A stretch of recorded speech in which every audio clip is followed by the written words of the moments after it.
ቢከሰስ እንደው ፍርድ ቤት ብታቆሙት እንዲህ ብታደርጉ ብለው የሰሩ ሰዎችን ተመልክቻለሁ። እውነት ለመናገር በግ ከነነፍሱ የቀበረ ጳጳስ እያለ እኔ ምን ሆኜ ነው የምከሰሰው? ምን አድርጌ? ወደ ኤርፖርት ስንደርስ አዲስ አበባ ላይ ከአቅፈው ከሳሙኝ ሰዎች መካከል ኦርቶዶክሳውያን አሉ። በደንብ እንድትሰሙኝ ይፈልጋል። በናፍቆት በእንባ የተቀበሉን ኦርቶዶክሳውያን ነበሩ። አንዳንድ ያልገባቸው ደግሞ የሚናገሩ ሰዎች አሉ። ልክ አገር እንደገዙ አድርገው የሚያስቡ ደግሞ አሉ። ማለት ሌላ ሃይማኖት ያለው ሰው ኢትዮጵያ ውስጥ መግባት እንዳልተፈቀደለት አድርገው የሚያስቡ በጣም ጠባብ የሆኑ ሰዎች አሉ። በጣም ምስኪን የሆኑ ሰዎች አሉ። እንግዲህ በጣም በሚያስገርም በሚያስደንቅ መልኩ ጊዜው ጥሩ የሆነ ይመስላል። ብፁዕ አቡነ ሳይሮስ ከባድ ፈተና ይጠብቆታል። ብፁዕ አባታችን ብፁዕ አቡነ ዲዮስቆሮስም ጭምር ማለት ነው። ምክንያቱም ከዚህ በፊት ለብሰን የነበርነውን የጥቁር ልብስ አውልቃችሁ በአዲስ ጻዕዳ ልብስ የምታለብሱበት ጊዜ ዛሬ እንደሆነ አምናለሁ። ሰላም ጤና ይስጥልኝ። እንዴት አላችሁ? በመላው ዓለም የምትገኙ የኢዮአብ ሚዲያ ተከታታዮች እግዚአብሔር ይመስገን።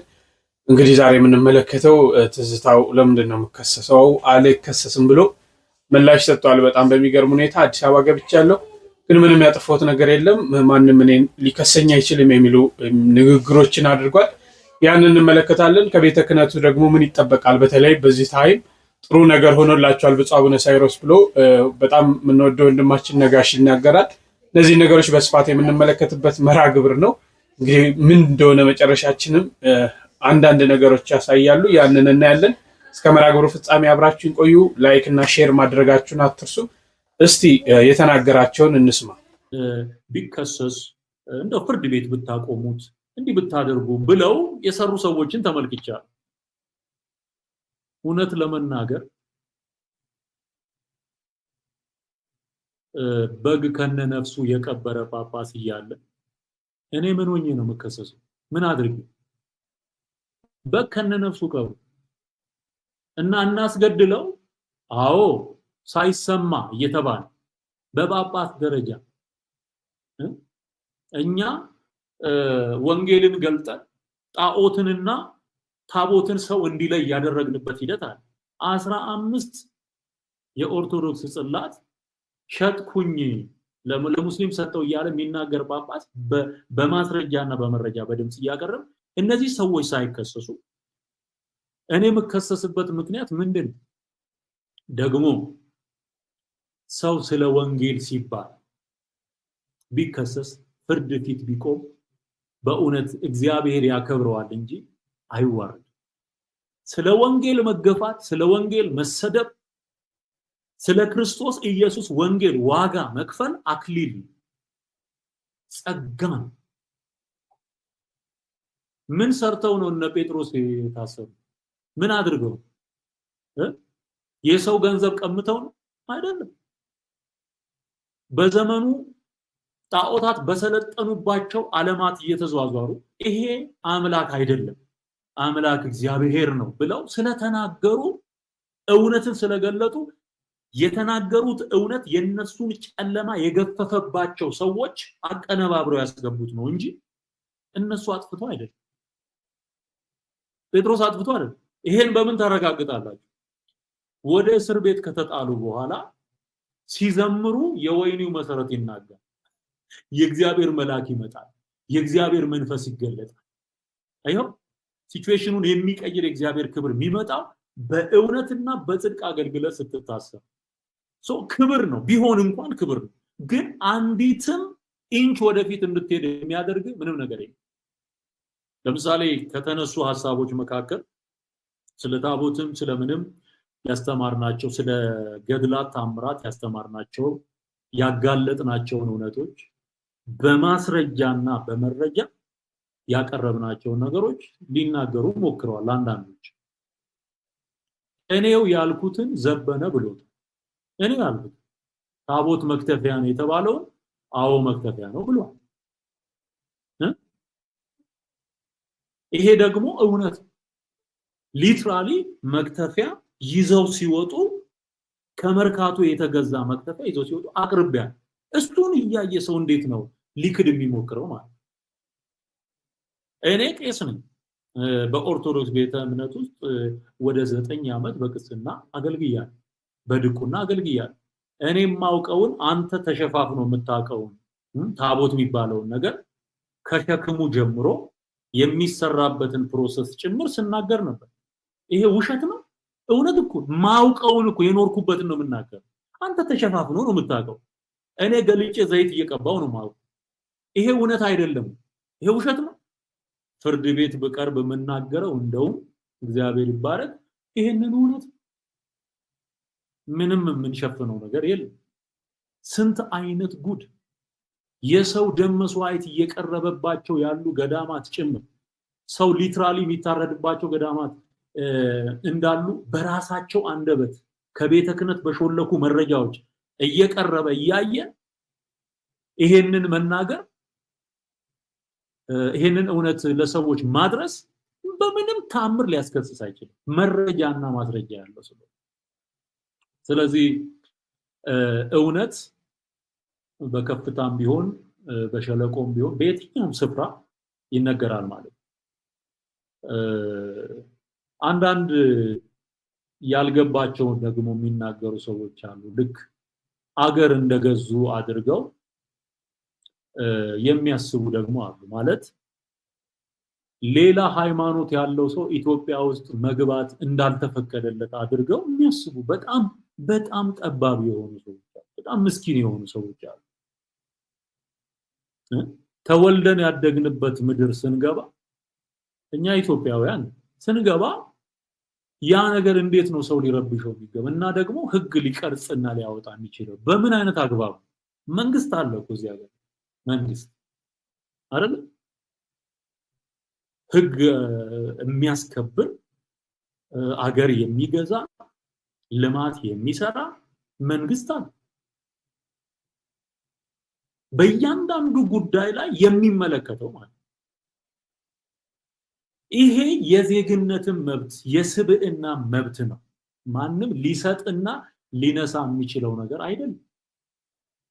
መስረቅ ነውር ነው፣ ኃጢአት። አየው፣ ክፋት ኃጢአት ነው። ጸብ፣ ክርክር፣ ይሄ ሰዎችን በኃይልና በተጽዕኖ ነገሮችን ለማሳመን መጣር እሱ በጣም ነውር ነው፣ ወንጀልም። ሰውን ግን መረጃና ማስረጃ አቅርቦ የእግዚአብሔር ቃል እንዲህ ይላል፣ ይሄ ደግሞ የእናንተ ሐሰት ይሄን ይላል፣ አነጻጽረ መርጠ ጌታን ተቀበል ማለት በምንም ተአምር ጥፋት ሊሆን አይችል፣ ወንጀል ሊሆን አይችል። ወደ ኤርፖርት ስንደርስ አዲስ አበባ ላይ ከአቅፈው ከሳሙኝ ሰዎች መካከል ኦርቶዶክሳውያን አሉ። በደንብ እንድትሰሙኝ ይፈልጋል። በናፍቆት በእንባ የተቀበሉን ኦርቶዶክሳውያን ነበሩ። ስንጓዝ ፕሌን ውስጥ አገልግሎታችን የባረካቸው የጥንቱን ዘመን የማይረሱ በደስታ በልብም በፊትም ፈገግታ የተቀበሉና ማንንም ሰምተን ምን ሰብከው ማንንም ሰምተን የምናቆመው የእግዚአብሔር እውነት የለም። ማንንም አይመራንም የእግዚአብሔር መንፈስ እንጂ። በከፍታ በዝቅታ በሸለቆም በተራራ ኢየሱስ ያድናል። ህይወትን ለመቀበልና የዘላለምን ህይወት ለመውረስ የሚሻ ማንኛውም ሰው አዳኝ ናቸው ብሎ ከሚያስባቸውና ከተነገረለት ለዘመናት በጆሮ ከሰማው ያድኑሃል ተብሎ ከተነገረው አማልክት ክዶ እነዛን አማልክት ክዶ ወደ ኢየሱስ ካልመጣ መዳን የሚባል ነገር የለም። በቃ በምን ይድናል? መንገድ እውነትና ህይወት የሆነውን ጌታ ኢየሱስን ሳይቀበል ሊድን አይችልም። ማን ነው የሚያድነው? ኢየሱስ ነው የሚያድነው። ክብር ለኢየሱስ ይሁን። ሃሌሉያ። እዚህ ውስጥ ላላችሁ ወገኖቼ የምናገረው የመጀመሪያው ፖይንት እሱ ነው። ልክ ወንጌልን ቦታ መርጠን እንደምንሰብክ ተደርጎ የተሳለ ስዕል ነበር፣ የተገለጠ አገላለጥ ነበር ማለት ነው። እዚህም የመጣሁት ወንጌልን ለማስተማር ወንጌልን ለመስበክ ነው። ምክንያቱም የተፈጠርኩበት ዓላማ ይሄ ስለሆነ ማለት ነው። እኔ የተፈጠርኩት ወንጌል ለመስበክ ነው እኔ የተፈጠርኩት እግዚአብሔርን ለማመስገን ጌታ ኢየሱስን ለመስበክ ነው። የተሰቀለውን ጌታ ለመስበክ ነው። ሌላ የህይወት ጥሪ የለኝም። ስለዚህ የተጠራሁበት የህይወት ዓላማ ምን እንደሆነ በዜማም ገልጫለሁ። እኔ የተጠራሁበት የህይወት ዓላማ ምን እንደሆነ በትምህርትም ገልጫለሁ። እግዚአብሔር ቦታ ተመርጦ በቃ እኛን በሚመቸንና ለኛ ኮምፈርት በሚሰጠን ሁኔታና ቦታ ውስጥ ሆነን አይደለም እናገለግለው። የህይወት ጥሪ እስከሆነ ድረስ እግዚአብሔር የሚገለገለው በሁሉም ስፍራ ጳውሎስ ለመንፈስ ልጁ ለጢሞቴዎስ ሲናገር በጊዜውም ያለ ጊዜውም ጽና፣ ወንጌልን ስበክ፣ የሚገሰጸውን ገስጽ፣ የሚመከረውን ምከር እያለ ማንም ታናሽነቱን እንዳይንቅ ብርቱ አገልጋይ እንዲሆን ይነግረው ነበር። እኔው ያልኩትን ዘበነ ብሎታል። እኔው ያልኩት ታቦት መክተፊያ ነው የተባለው አዎ መክተፊያ ነው ብሏል። ይሄ ደግሞ እውነት ሊትራሊ መክተፊያ ይዘው ሲወጡ ከመርካቶ የተገዛ መክተፊያ ይዘው ሲወጡ አቅርቢያለሁ። እሱን እያየ ሰው እንዴት ነው ሊክድ የሚሞክረው ማለት? እኔ ቄስ ነኝ። በኦርቶዶክስ ቤተ እምነት ውስጥ ወደ 9 ዓመት በቅስና አገልግያለሁ፣ በድቁና አገልግያለሁ። እኔ የማውቀውን አንተ ተሸፋፍኖ የምታውቀውን ታቦት የሚባለውን ነገር ከሸክሙ ጀምሮ የሚሰራበትን ፕሮሰስ ጭምር ስናገር ነበር። ይሄ ውሸት ነው? እውነት እኮ ማውቀውን እኮ የኖርኩበትን ነው የምናገረው። አንተ ተሸፋፍኖ ነው የምታውቀው፣ እኔ ገልጬ ዘይት እየቀባው ነው የማውቀው። ይሄ እውነት አይደለም? ይሄ ውሸት ነው?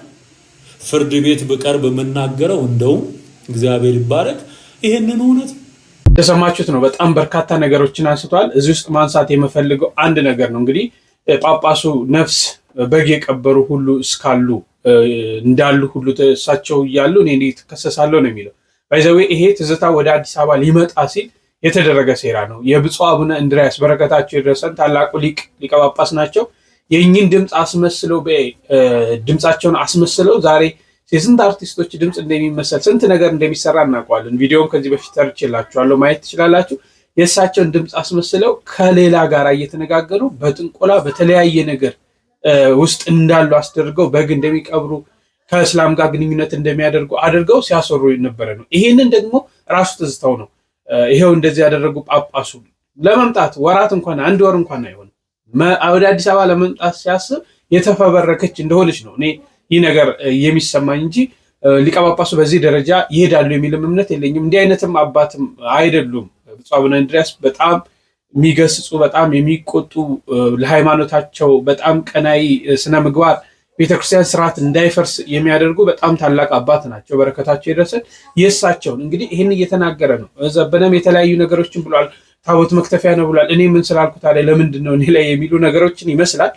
እንግዲህ በርካታ ጳጳሳትን ሁሉ ሳይቀር ይቅር ይበለኝና ግብረ ሰዶማውያን ናቸው እስከ ማለት ቤተክርስቲያን ቅዱሳንን ጽላቶቻችንን እንዴት ሲያዋረድ እንደነበር ሁላችሁም የምታስታውሱት ነው። እና ይህ ድምጻችን እስከ መጨረሻው ማሰማት አለብን። ህግ ካለ ማለት ነው። ህግ ካለ እስከ መጨረሻው ማሰማት አለብን። ቤተክርስቲያናችን ነፃ ልትወጣ ከእንዲህ አይነት ነገር ልትላቀቅ ያስፈልጋል ብዬ አስባለሁ። እስቲ ወንድማችን ነጋሽ ያለውን ደግሞ እንስማ። እንግዲህ በጣም በሚያስገርም በሚያስደንቅ መልኩ ጊዜው ጥሩ የሆነ ይመስላል። ብፁዕ አቡነ ሳይሮስ ከባድ ፈተና ይጠብቆታል። ብፁዕ አባታችን ብፁዕ አቡነ ዲዮስቆሮስም ጭምር ማለት ነው።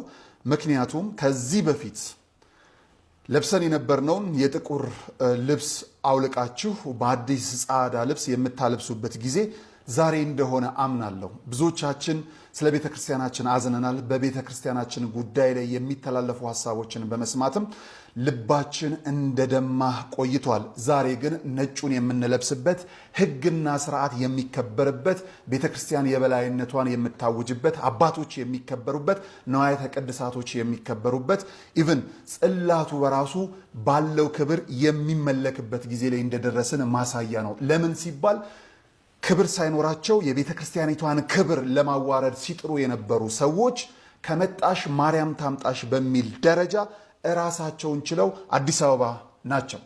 ከነዚህ መካከል ቤተ ክርስቲያኗን ሩቅ ሆኖ ሲሰዳዳባት የነበረው ዘወትር በቤተ ክርስቲያኗ ላይ ሲሳለቅ የነበረው ግለሰብ አዲስ አበባ ገብቷል። አዲስ አበባ ገብቷል።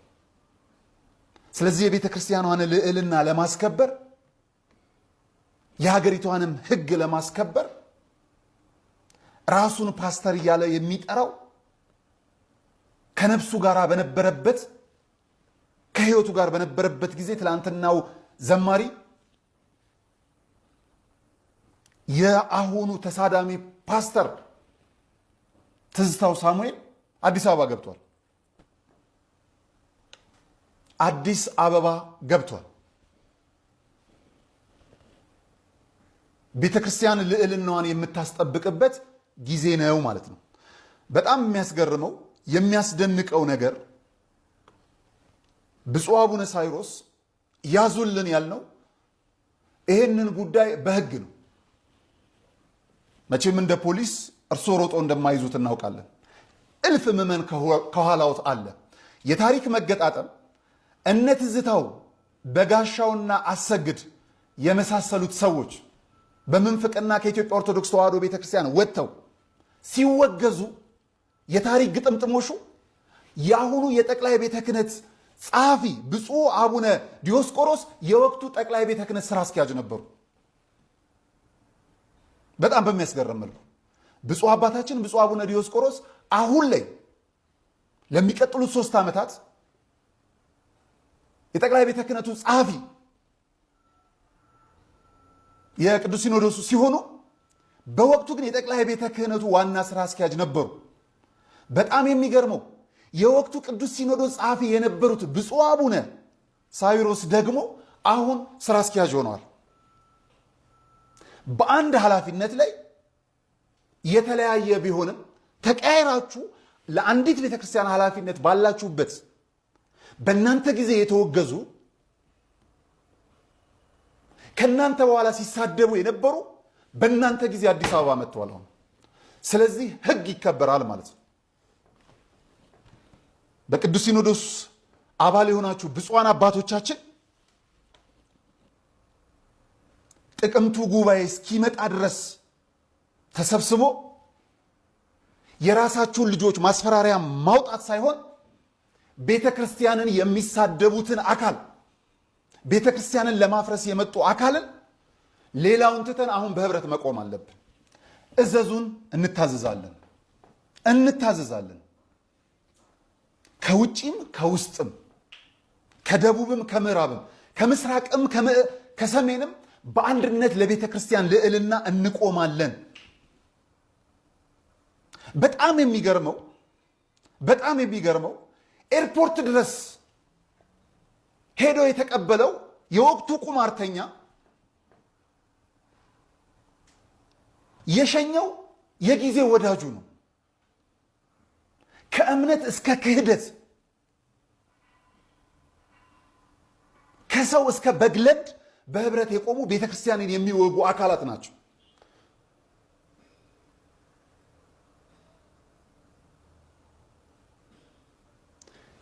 ለረጅም ጊዜ ዋሻ ተደብቆ ብቸኝነት ያጠቃው ሀብት የሸሸው ቢናገር ተሰሚነትን ያጣ ቢታይ የሰው አይን የራቀው አቶ በጋሻው ሰሞኑን ብቅ ማለቱን ተከትሎ መጽሐፍ ቅዱስን ማስተማር ሳይሆን ቤተ ክርስቲያኗን ለማብሸቅ ይመስል ትላንት ቀሰምኩ ያለው ዕውቀት ነጥፎበት የሚያውቀው ዕውቀት ጠፍቶበት በአዳራሹ ስድብ ጀምሯል። በቲክቶክ መስኮት ቁጭ ብሎ የሚሳደበውን ሰውዬ ለመቀበል ሄዷል። ምን ቁማር አሰበው ነው? ምንድን ነው የተመጣው? ማንን ተማምኖ 60 እና 70 ሚሊዮን የእምነቱ ተከታይ ባለባት ሀገር ሲሳደብ የነበረው ትዝታው ሳሙኤል ምን ተማምኖ መጣ? ምን ተማመነ? የፈለገውን ይተማመን። ህግ መከበር አለበት። ብፁዕ አባቶቻችን አባት ሆናችሁ የምታሳዩን ጊዜ አሁን ነው። ከዛ ግድ የለም። ሌላው ቀላል ነው። አባቱ ነው። ሲሳደብ የነበረው ትዝታው ሳሙኤል ምን ተማምኖ መጣ? ምን ተማመነ? የፈለገውን ይተማመን። ህግ መከበር አለበት። ብፁዕ አባቶቻችን አባት ሆናችሁ የምታሳዩን ጊዜ አሁን ነው። ከዛ ግድ የለም ሌላው ቀላል ነው። አባቱ ነው። በነገራችን ላይ እነ ትዝታውንና እነ በጋሻውን በቅርብ የሚያውቋቸው ኦርቶዶክሳዊ መምህራኖቻችን እንዴት ይገልጿቸዋል? ስሙ እስቲ ተመልከቱ። መምህር ተመልከቷቸው። በጋሻው በነገራችን ቁማር ይወዳል። ብዙ ጽሁፎቹን ስታይ የመስቀል ስር ቁማርተኞች ብሎ አባቶችን ሰድቧል። አሁንም እዚህም ጋር ቁማር ነው። አሁንም ስታይም ቁማር የሚል ነገሮችን ቁማር ይወዳል። ይሄ ከነገረ መለኮት ትምህርት ሩቅ መሆኑን ነው የሚያሳየው። ምናልባት እግረ መንገዳችንን ሰዎችም እንዲያውቁት ብዙ ሰው በጋሻው ተመርቆ የወጣ ይመስላችኋል። በጋሻው ቅድስት ሥላሴ መንፈሳዊ ዩኒቨርሲቲ ያነ ኮሌጅ ገብቶ 3 ትምህርቶችን ኤፍ አምጥቶ ነው ተባረው የወጣው። እንደውም አንድ ስም ተሰጥቶታል። ያኔ ኤፍ ስላመጣ ፋንታስቲክ ፉድ ፋይተር ተብሎ ነው የወጣው። ባቾቹ ያወራሉ ይሄን ቅጽላ ፋንታስቲክ ፉድ ፋይተር የሚል ቅጽል ሁሉ ተሰጥቶታል። ከትምህርት ነፃ ስለሆነ ነው ይሄንን ሐሳብ እንትን ያለውና ክርስቶስና ዲያብሎስ ቁማር ተጫወቱ ይላል። ተመልከት። ነብዩ ኢሳይያስ በዚህ በትንቢተ ኢሳይያስ ምዕራፍ 53 ላይ ያየነውን ነገር ማን አምኗል? የእግዚአብሔርስ ክብር ለማን ተገልጧል? ባየነው ጊዜ እንወደው ዘንድ ደምግባት የለውም እልና ስለመተላለፋችን ደቀቀ፣ ስለበደላችን ቆሰለ እልና በእርሱ ቁስል እኛ ተፈወስ። ይህን ከትውልዱ ማን አስተዋለ ይላል። ተመልከት። አሁን ማስተዋልን ስነሳ ያ ቀራንዮ ኮረብታ ላይ ክርስቶስ የተቀበለውን ያን ሁሉ መከራ ቁማር ትላለህ። እንደውም ከዲያብሎስ ጋር ቁማር ተጫወተ። ማን ነው ይሄ? ዲያብሎስ እኮ በነፋስ አውታር ሲያዝ ለፍልፎ ከዚህ በኋላ ስሙን እንኳን ወደሚጠሩት ሰዎች መጠጋት አልችልም እስክል ነው ለፈልፈው። ግን ቁጭ ብሎ የሆነ ቁማር ቤት ውስጥ አንተም እንታሰዛለህ አለኝ ምን እንዲህ አድርጎ ነገርነትን በጣም ወደታች አውርዶ ነው ያስቀመጠው። ለዚህ ነው ሰሞኑን ባስተማረው ትምህርት አብ ከሰማይ ሆኖ ወልድን ተኩሶ ገደለው። አሁን ሰሞኑን ደግሞ እንደዛ ብሏል፣ ተኩሶ ገደለው። አሁን ይሄ ከቤተ ክርስቲያኒቷ ትምህርት ብቻ አይደለም፣ አጠቃላይ ካለው ከመጽሐፍ ቅዱስም ከክርስትናው ዓለም አስተምሮም ሩቅ ነው። አንዳንድ ያልገባቸው ደግሞ የሚናገሩ ሰዎች አሉ። ልክ አገር እንደገዙ አድርገው